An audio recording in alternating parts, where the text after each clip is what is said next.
ඔයාලා රාජාල සිටුවීමේදී මෙන්න මේ වගේ අලවල ග්‍රෑම් 200ක් 250ක් වගේ ප්‍රමාණයක් හිටවන්න ඕනේ. ඉහටිය කපලා ගන්න ඕනේ. දැන් මේ වගේ අලවල මේ බලන්න මේක බීජ අලවලට ගන්න නුසුදුසු තත්ත්වයේ තියෙන අලයක්.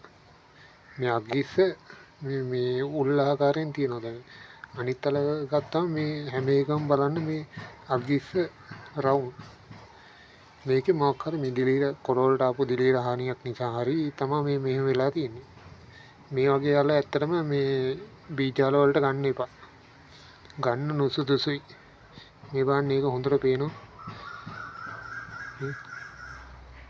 මේ මෙතන මේ ප්‍රශ්නේ තියෙන හින්දා තමයි බීජ අල වලට නුසුදුසු. කැමරට ගන්න අවුලක් නැහැ, කිසිම ප්‍රශ්නයක් නැහැ. කැමරට ගන්න පුළුවන්.